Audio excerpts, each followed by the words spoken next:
Welcome to this week's edition of Special Prosecutor with Larry Klayman. It's also a very special show.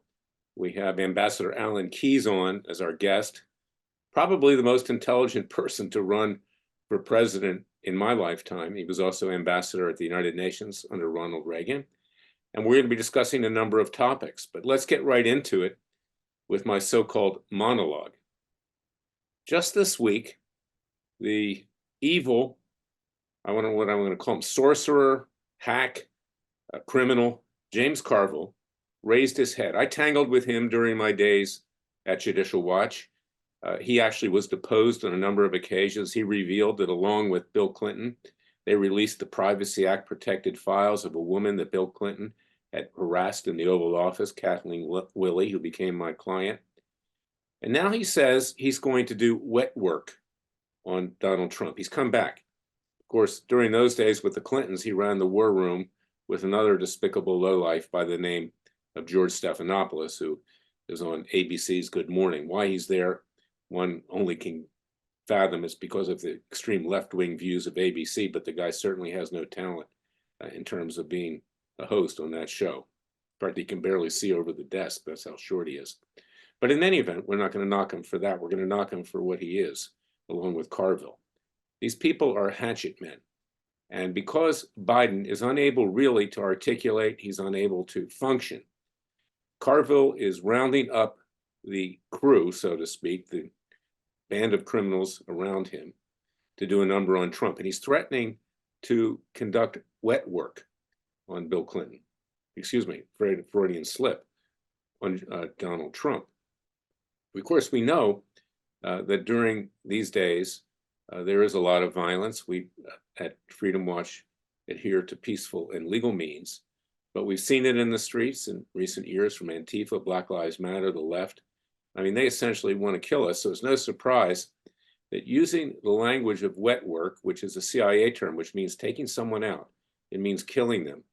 Carville is saying that he and other Democrats are going to do the dirty work for Joe Biden because he's incapable mentally or physically to do it for himself, to destroy Donald Trump.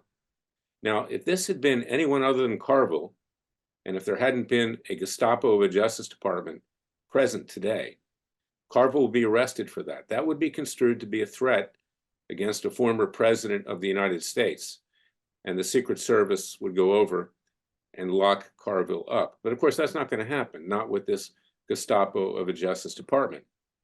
But we're going to step in at Freedom Watch. I've dealt with Carville before. I've gotten court rulings that he's lied in terms of what he said to courts. Of course, we determined, as I said, that he released illegally and criminally the Privacy Act protected file of Kathleen Willey, who was a big threat to Clinton's election in 1992. And also he ran the war room with Stephanopoulos to destroy the other women that came forward with regard to Bill Clinton, and a lot of other dirty tricks. So stay tuned. Your Freedom Watch is not going to turn the other cheek. We relish the fight with James Carville. By the way, he looks like he's got 2 feet in the grave. I mean, looks like a skeleton. He's uglier than sin, and he's ugly as a person. I hate to insult this guy, but I remember one time Judge Lambert made a comment because he was presiding over this case where we got these findings in Filegate. He says, boy, that guy is evil, but I'll tell you something. He's smart. He is smart. The devil is smart. To take it seriously. They're coming after Trump, and they're coming after you. And then, of course, we've seen how they've been coming after Trump. He's now having to post a bond to appeal that ridiculous illegal verdict by Judge Erganon, whatever his name is, that he should pay $450+ million with regard to alleged fraudulent pricing, appraisement on some of his properties when he was seeking bank loans. This is something that is beyond the pale. It's never been done before to force someone to post that kind of a bond on a bogus claim. And the fact that the appellate court in New York would not step in and allow Trump to appeal without having to post a bond for that amount, which Trump is apparently unable to obtain, tells you a lot about what the ultimate decision is going to be by the New York appellate courts. The matter may need to go to the U.S. Supreme Court, although I don't think the Supreme Court will take it. It's not really a constitutional issue in many ways, or division among the states in terms of interpreting judgments. So this is another example of how Trump is trying to be destroyed by the left. And of course, by destroying him, they're also seeking to destroy his supporters and people of faith, conservatives and others who believe in the vision and creation of our founding fathers. And then we see what's going on the Texas border. People in hordes running across the border, breaking down barriers, attacking the Immigration and Naturalization Service people there, Texas Rangers and the such. The country is spinning wildly out of control. It's on its last legs, frankly. And unless we rise up and do something, it's not going to be around much longer. So I want you to go to freedomwatchusa.org and contribute to our cause. We are your Justice Department. You have no Justice Department. We mete out the rule of law peacefully and legally. And then, of course, this week, the new Speaker, Mike Johnson, who could very well be removed, caved in to the Democrats and passed in excess of $1 trillion spending bill, supported mostly by Democrats, not many Republicans. You know, we're going to talk about that with Alan Keyes as well. But what's really unbelievable is that somewhere hidden in this bill were appropriations to promote transgenderism and transsexualism and all kinds of other perverted concepts, frankly.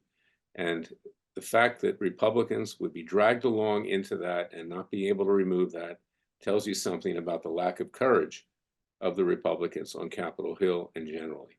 And again, that is why you need a Freedom Watch, and it's why you need to go to freedomwatchusa.org and contribute to our cause, because we're unafraid. We don't roll over. We don't turn the other cheek, I won't turn the other cheek with James Carville, frankly. I have an experience with him. And you can go up on our website at freedomwatchusa.org and see the podcast I did last Friday as well, where I attached a deposition that I took of Carville. But Marjorie Taylor Greene filed a motion, so to speak, to have Johnson removed. And he seems like an affable, nice guy on the surface, but frankly, he should be removed because he's little better than Kevin McCarthy, the former House Speaker, at this point in time. Then on another front, you know that Freedom Watch has an antitrust lawsuit against the PGA Tour for attempted monopolization and other unfair trade practices in Florida. Well, it's interesting because the concept of that case was that golf fans are being denied the opportunity to see golfers from the two golf leagues, the new upstart league LIV, play head-to-head with the PGA Tour. And because of the restraint of trade, this is raising the prices for consumers to purchase tickets. Well, we now know that the ratings are way down for the PGA Tour. Fans are getting fed up. They're not getting the value of what they're paying for tickets. They're not even tuning it in on television. And this further strengthens our case. I want you to go look at this case because Freedom Watch doesn't just do political stuff. We want to keep our economy free. We want to see competition. I'm an antitrust lawyer, among many other things. And this is the type of thing that we really need to focus on going into the future, is protecting our economy as well. So I want you to stay tuned here, because what we've seen is a tyranny like we've never experienced in the entire history of this country. We've seen the country basically taken apart at the seams, and we've seen the Republicans unable to stand up to the tyranny of the Democrat left. We, the American people, must rise up ourselves. We cannot sit here and do nothing. And just as Freedom Watch has its citizens' grand juries and citizens' trials, where we indicted Biden, where we convicted him for communist China bribery, and also from Ukraine and Russia, and negligent homicide in Afghanistan, Anthony Fauci for negligent homicide. Biden was sentenced to 20 years, Fauci to life imprisonment. We have Robert Mueller on the chopping block. We just haven't had time to get to it yet. But it's getting to the point where, as we said in our show last week, that we have to be prepared. If Donald Trump wins the election, this country will probably go up in flames. The left will be out in the streets. They'll be seeking to kill conservatives, people of faith, and those who believe in the vision and creation of our founding fathers. We are peaceful and legal at Freedom Watch, but I urge you as Americans to exercise your Second Amendment rights if you have to, because we are on the edge and we need to defend ourselves. And you ought to go out right now and you ought to arm yourself, because although we're not going to start it, we will potentially have to finish it. And I don't want to see that happen. I want to see things to be peaceful and legal. So if the left knows that we're prepared for what they do, which will be child's play compared to what we saw with Antifa and Black Lives Matters and other groups, perhaps we can arrest it right now. But you can see every effort is being made to destroy Donald Trump. And they think by doing that, they will destroy the conservative movement. But we are much more than Donald Trump. Whether you agree with him or not, whether you think he should be president or not, we can see what's happening in this country today. We can see the tyranny.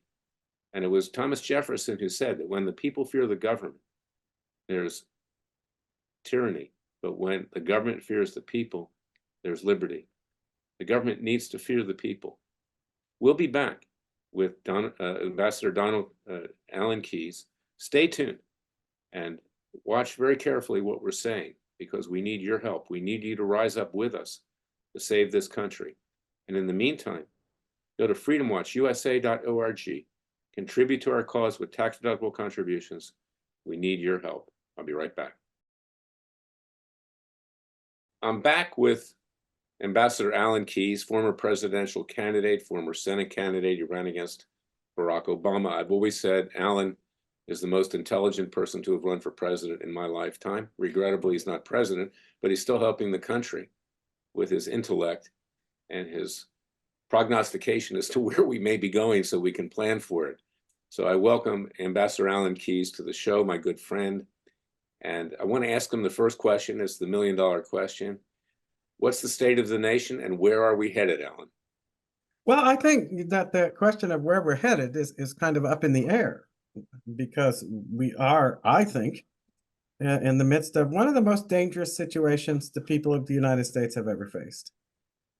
We have, by the usual means, though I myself have serious doubts about whether the 2020 election was in fact a free and fair election and not a stolen one, but leave that aside. Everybody gets to have their view of that, I guess. But we're now faced with a situation in which I think we have a party that has long since abandoned its allegiance to our constitutional self-government under the leadership of somebody who pretty much mocks the idea that you take seriously the leadership position of the country. Because whatever he may have been in his past and background, I think Biden is showing himself to be reasonably incompetent at the job he's supposed to be doing, which leads me to believe others are actually doing it. But we'll see whether that pans out to be the case. But I think it's dangerous that we now have at the helm people who are not committed, just by the by, to the continuation of our constitutional self-government as a people.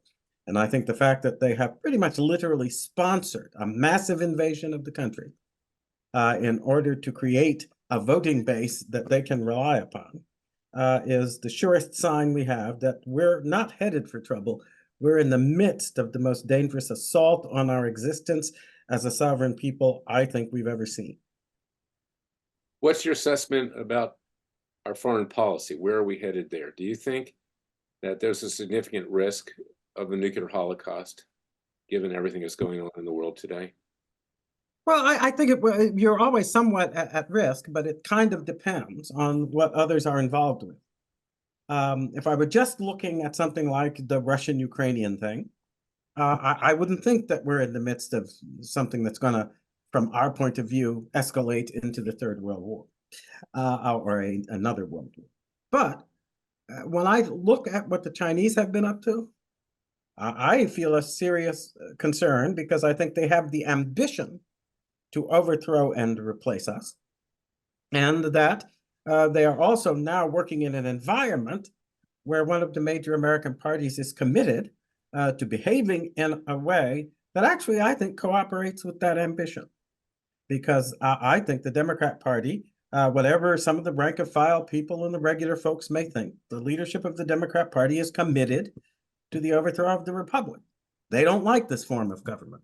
And they are deeply committed, I think, to replacing it with a form of government that looks awfully like the communist Chinese totalitarian dictatorship by an elitist party that then holds others in thrall. And that's something we've been fighting for my whole lifetime.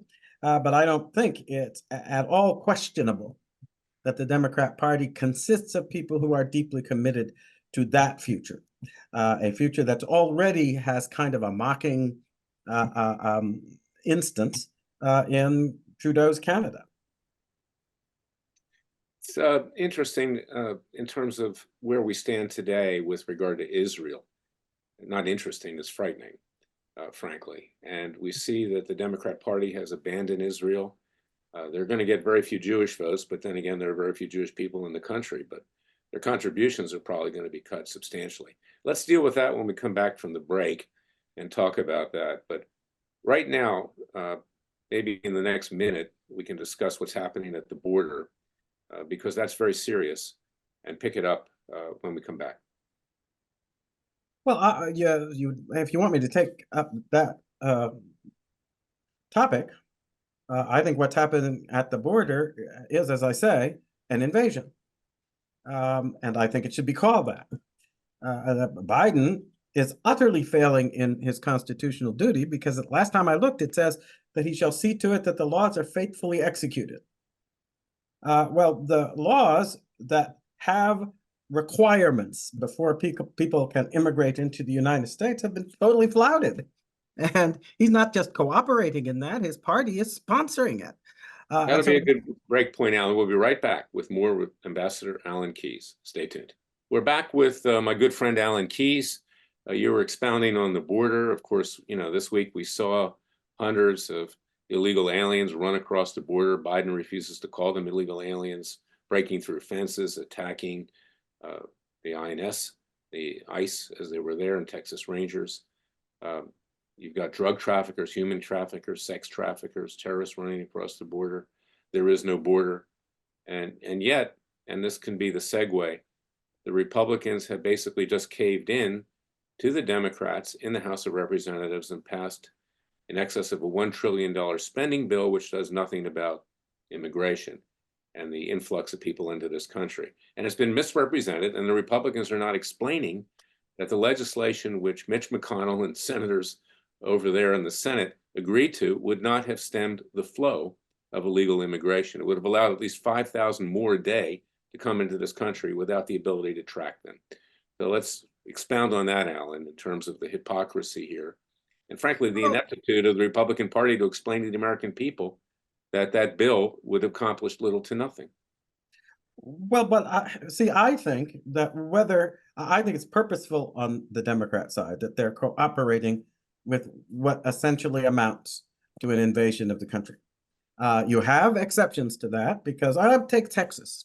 And now there's brouhaha going on, which I'm sure you're more well-versed in the legal aspect of it than I am. But it seems to me that there's a simple question. And the question is, the Constitution makes it clear that the states are not to be doing things to, make war with other countries and so forth, except they can defend themselves in the case of an actual invasion, which is what I think Texas has been trying to do, defend itself, as in the case of an actual invasion. There's no doubt that this is an invasion because they are entering the country and it's contrary to our laws. They're not being vetted in a way that corresponds to the laws passed by Congress. It is not the president's job to let people into this country on a whim or at his goodwill. He is the servant of the Constitution and the people, and he's ignoring his duty. The Constitution says quite plainly, he shall see to it that the laws, not his edicts, not his preferences, but the laws are faithfully executed. And by allowing a flood of immigrants across the country, by trying to thwart the efforts of the states, who have, by the way, in case of actual invasion, the responsibility and right to defend themselves. And I think they need to go back and look, because they do not have to tolerate a federal government that refuses to defend the states, because that federal official, right now, Biden and his cronies, are basically violating their oath. They are not seeing to it that the laws are faithfully executed. And it has to stop. It has to be stopped. And the states are not required to acquiesce in their dictates. No, they're not. And I think it's very important. The Governor Abbott, who I think has been slow to act here. I mean, he was good with the politics up front, but finally he's getting some teeth. I commend him. And the Supreme Court did say that the Texas law that allows Texas to enforce its own laws with regard to criminals that come into the state is perfectly constitutional. Yet, apparently, a lower court judge has stayed that implementation, and Governor Abbott of Texas has said, well, I'm not following that. I mean, there's a crisis here. We're going to do what we have to do. So now we have this clash between the state of Texas and the judicial branch. The state of Texas, on behalf of the people of Texas, against judges who are trying to throw a monkey wrench into enforcement. And I think it's great, frankly, that he has defined the courts. What do you think, though? Because I think in one respect, the notion that a governor subject to an invasion of his state is somehow defying the courts when the courts are telling them, stop faithfully executing the law that allows you to, in the case of actual invasion, those are the words in the Constitution, you can, in fact, defend yourself. Meaning to say you can mobilize your police forces and your militia, or we would call it, I guess, these days, the National Guard, and you can enforce your laws in order to stop that invasion. And the question is, why are we supposed to assume that just because even the president might want, oh, we should have more people in here coming from this place and that place and the other place, when there's a law on the books that makes it his duty to enforce the integrity of our borders, and he not only refuses to do it, he is actually cooperating with the invasion. I think he's already in a position where he has essentially waved a red flag in the front of all states to say you must be derelict in your duty or you must stand against what we are imposing on. And the ultimate implication of that, if you think it all the way through, is civil war. Well, I think that's where we're headed. And think about this, Alan. What do you think is going to happen the day after President Trump is elected, hopefully being elected? What is going to happen to this country? I think, talk about bloodbath and smearing Trump over the use of that word in the context of building electric cars in Mexico. I think we're going to have an actual attempted bloodbath by the left the day that President Trump is reelected. What do you think? Well, sadly, I think that's one of the things. And I guess that's what I'm trying to do. I'm trying to get folks to go back, look at our present situation, and call things by their right names in terms of the actual language of the Constitution and the Bill of Rights. The actual language of the Constitution makes it clear that the defense of our territory is the purview of the federal government, the national government, except in cases of actual invasion.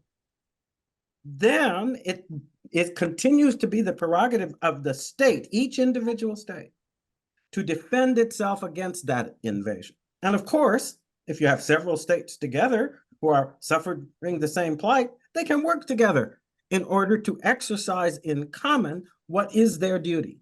It's especially so if you look at what is going on with what's supposed to be the leadership of the national government, and they're not only not defending you from the invasion, they are in fact aiding, abetting the invasion in order to serve their own political ends, which I think everybody's finally waking up to. That these people are trying to, since they can't necessarily constantly be out there trying to steal votes that they don't get, they want to invite people in the country who can then become the voters that they can control. Well, yeah, that's clearly the case. The other issue is, what do you think will happen in our streets when Trump is reelected? And what should we do about it? How should we prepare? Well, I think that's, again, a question that it's hard to get into it until we're actually into it. But I think we have to at least be preparing ourselves for the possibility that however the election goes, in fact, the Democrats are going to try to make it out to be an election that they won. And I think that's part of why they're going through all of these machinations, to create terminal confusion. Because you realize a lot of the folks who are illegal immigrants, we see numbers coming across the border. How many are coming across the border and not being seen by us, not being tracked by us or anybody else in the United States? Coming across in numbers that suggest, and by the way, in things that I have been reading, you got a lot of them. People always had, I used to have it, this notion that immigration was about people coming across and try to better themselves. And we as Americans, we have a soft heart for people who are trying to improve their lot and who see in America a place where they could come and, make a better living and raise their children better and maybe have better access to certain kinds of things, including education and so forth and so on. And I think for a time, that sense which we had that, well, that's partly who we are, and we shouldn't just be trying to stop people. There would have been no America if lots of folks hadn't been eager to come over here and help us build this country and so forth.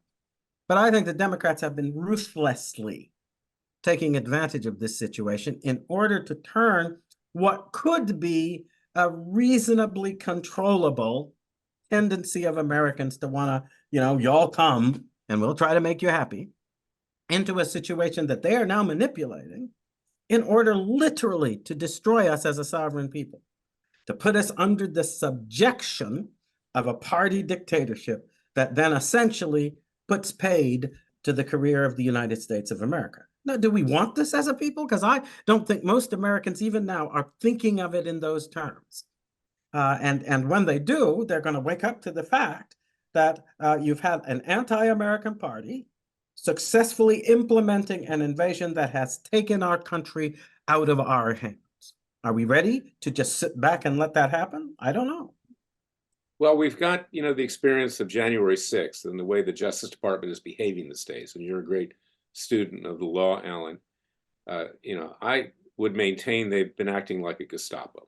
I mean, not level of a Hitler, but something short of that. And what they're doing with peaceful protesters, and I represent some of them, and I've got lawsuits where these protesters were illegally surveilled, like Snowden revealed many years ago when I got a preliminary injunction against Obama's NSA, is that they're trying to quell all dissent. So they're allowing this invasion to occur, but at the same time, they're saying, you conservatives, people of faith, and those who believe in the vision and creation of our founding fathers, they don't even criticize us because we will crush you. And this is the message that's being sent, and people are scared, and they're scared to rise up, and they're scared to even defend themselves. I think they'll be scared even to use their Second Amendment rights if they have to. Look at what happens with the police. If a policeman tries to defend himself against a criminal, he's the one that winds up getting indicted these days. So give me your thoughts about this, because I think we're living in a dictatorship right now. De facto, I think in many respects we are, but it's still a dictatorship that is continuing to exist because it's being tolerated, right? It's not that people don't have the wherewithal to do something if they would do it. But how many Americans understand the simple facts that I've been trying to share in the last 5 minutes or so, and realize that it is not a prerogative of the president to enforce laws contrary to the laws that are on the books. He doesn't have that prerogative. Okay? He has to see to it that the laws are faithfully executed. And unless we are faced by an actual, threat from foreign military power to take over this country in an overt way, then the commander-in-chief, of course, has to be organizing us to fight against it. But that's exactly the opposite of what he's doing. So if you have somebody who has already decided to join the jackals in terms of working to overthrow our American self-government as citizens of the United States, and they're working together with who? Well, with foreign powers, quite obviously, including some that I can think of, one in particular, the Chinese, who have a special interest in helping out. Because if they can get rid of the obstacle of the United States, I think they're now pretty much thoroughly convinced they're going to become the world's #1 power. And if Americans think that's going to be really comfortable for us, they need to wake up. It's not. And I don't think, by the way, that once people do wake up, we're going to go down without a fight. But at that point, it will be a fight that is conducted on the worst possible grounds for the people of the United States, because our united commitment to maintain our sovereignty will by that time have suffered from the fact that nobody's expressing it. Nobody's seeing this every day in terms of the fact that what is being done is a sponsored invasion, filling the country with people who are not entitled to vote. But even now, these people are talking about trying to expedite their voting.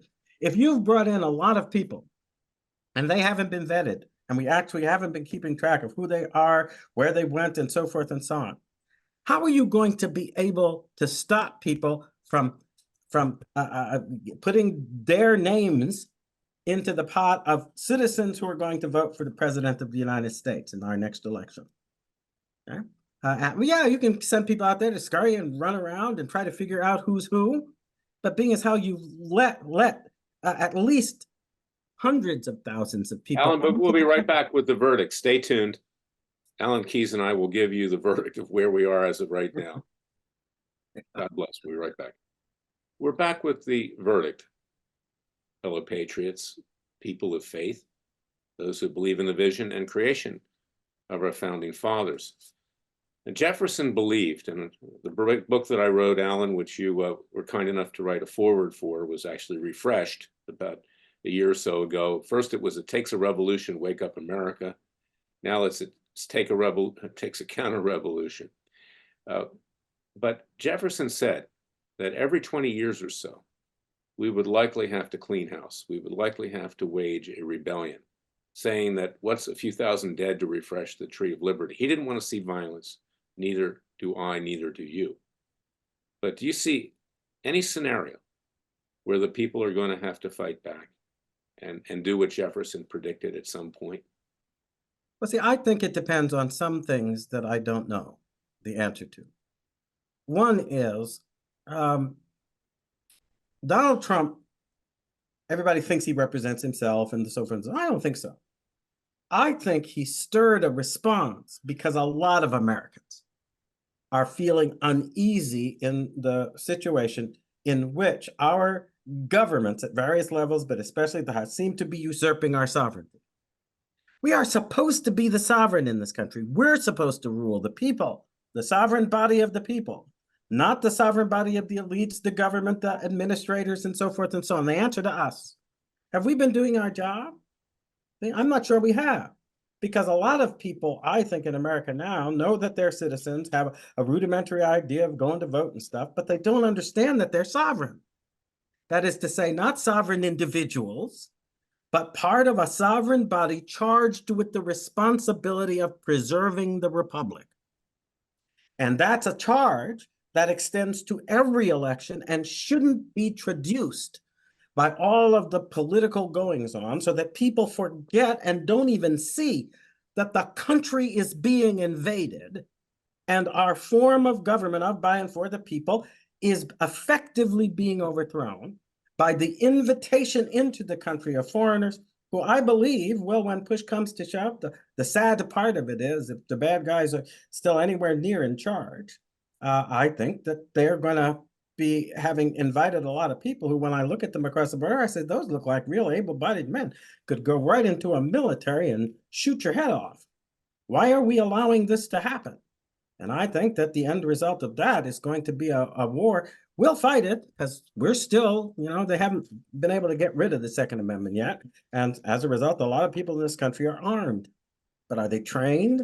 Are they committed and ready to face such a thing where their country's being taken away from them at various levels, piecemeal, and they have to do something about it?